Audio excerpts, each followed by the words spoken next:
Hey guys. Well, it's finally here after we've been marveling at its weirdness for months. I have the Omega Rex and we're doing a review. I'm going to unbox the kit, we're going to look at how it compares to the Death Rex, and of course what it looks like in action. So let's get started.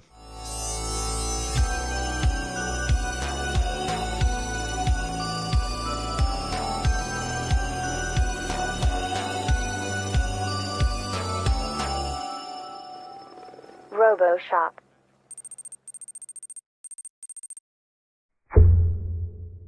So, first of all, this is one of those really big boxes, so I have to do a camera further up unboxing yet again.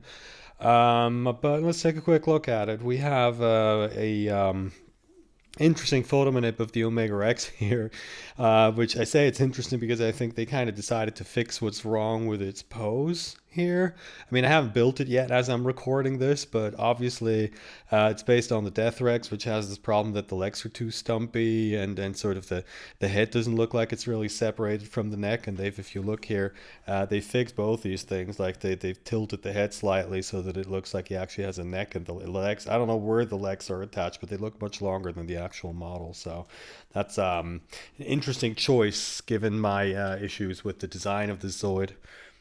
Now, on the back, the box looks like this. We have a pretty cool photo manip here of that shows off the charged particle cannon. We have your spider diagram. We have the technical data about the Zoid here.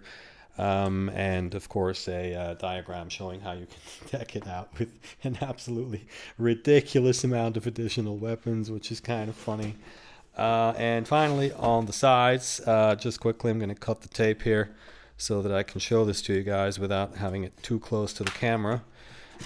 First of all, here we have something that's upside down. We have an ad for the anime with the Genospino and the Wild Liger, like on the on the other box that I recently looked at the Kawaganos, right?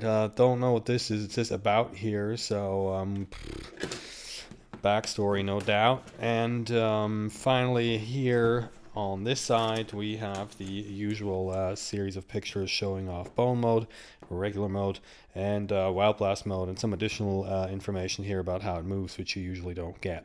So what I'm going to do is I'm going to get all the stuff out of the box, and then we're going to, of course, do a comparison with the Death Rex part lists. But first I have to set up so that I can actually sit down to do this stuff here. So give me a minute. Right, so I have, as usual, I have the Death Rex here and the Omega Rex, or, well, the instruction booklets and part lists for the two kits, of course. And what I want to do, you know where this is going. We're going to do a quick comparison of the parts lists to see what's different between those two. Which, you know, remember with the Genospino, it turned out that it was basically everything, but here, yeah, I can already see where this is going. We have Omega Rex here, Death Rex here, right? The Omega Rex is gray here for some reason. I mean, the booklet, interesting. You have the torso, hold on. You have the torso halves, you have the power switch, we have this mechanical stuff here, the mechanical parts. This is not only, is it all the exact same parts, feet, legs, tail, arms, head. Yeah, I'm gonna make this short, folks. The bone mold parts, bag A, same stuff. Maybe a different color, but definitely the same parts. This stuff here from the S bag, also here and here you have the exact same parts. But the armor, which we can look at like so. The armor's different. Death Rex armor here, the red stuff, of course, doesn't look to have basically anything in common with the Omega Rex. The Omega Rex also has these missiles included in the B parts bags. And yeah, the armor is totally different. So yeah, in other words, the Omega Rex is basically a Death Rex with a new set of armor. Now, Gonna get some parts out of the backs, but I'm gonna edit this part, so get ready for some nasty jump cuts.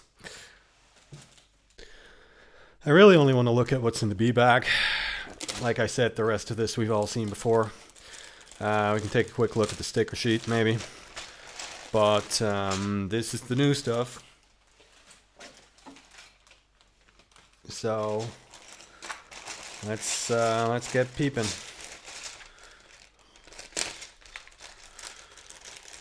Good thing also that the Deathrex was one of the last videos where I did a complete build, so I can pretty much just tell you if you want to see how this goes together.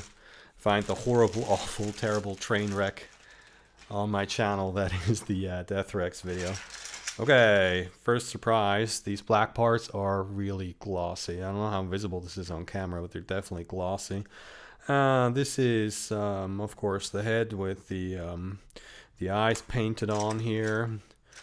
And then we have these two that go. These, of course, replace the fern leaves, as I like to call them, on the Deathrex. Looks to be, yeah, this is actually metallic black. Yeah, you can see here it has metallic flakes in it. Very angular, very detailed. This probably goes on the back. We've had a nice little sort of ventilation fan here. Looks pretty cool. This is obviously tail armor. And then this looks to have a weapon molded into it. But generally speaking, yeah, I mean, you have just to, have this very angular design here for these armor parts. And it's all in metallic black. Now, B2. Look at how big this bag is compared to the parts in it. Honestly, like, I know I complain about this all the time, but it is silly. It really is silly. Just the amount of plastic waste. Anyway, two types of parts here. Don't know what these are. Decoration that goes on somewhere, no doubt. Look like, I don't know, floaters. And this is one of the missiles. In typical Zoids wild armament fashion, it's full of holes and looking very hollow, but otherwise it's kind of a nice design. Also has pegs on top here if you want to make it look extra ridiculous. And finally, let's take a brief look at the other thing that's new, which I presume is the stickers. As usual, a little tiny Zoids wild style sticker sheet here. These emblems, we're getting to where we might as well just now slap Zenebas and Gylo's emblems on our Zoids Wild, but that's not what they are, of course. A nice little Omega Rex logo here. The numbers look unusual because that's sort of the bottom cut off to match the design of the Omega Rex logo, and then the usual warning emblems that we've known to come and love from the Zoids Wild Zero. Stickers. Anyway, I'm going to put this guy together and then we're going to compare him to the Deathrex and look at what he looks like in motion and all that good stuff. So I'll see you guys in the photo booth. Right, let's check him out in motion first. It looks good, of course, but there's also no surprises. As you can see here, the tail swings side to side, the mouth opens and closes, and as on the Deathrex, unfortunately, those big chunks on the side kind of flop around. Blast mode is also the same, though. From what I remember, the Deathrex doesn't walk for as long as this one before it kicks in. I think they did change something here. Anyway, the mouth opens all the way and these things come forward, the flaps on the back move up, the CPC spins and lights up, and at the end he does a pause where he keeps the mouth open for longer for, the big fat kill shot, I guess.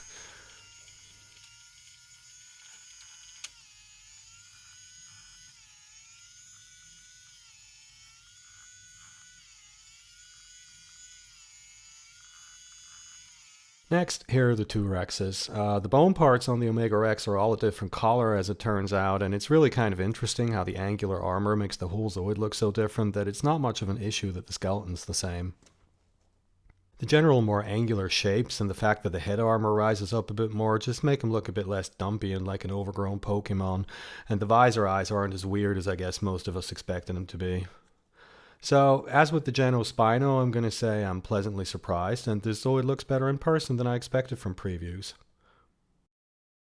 As with a lot of the Zero models, the Omega Rex just looks more Zoidy, as we say, because he's more mechanical looking. There's the missile racks on the back, and I also really like the glossy black armor, even though, of course, it doesn't lend itself to panel lining or pretty much anything of the sort.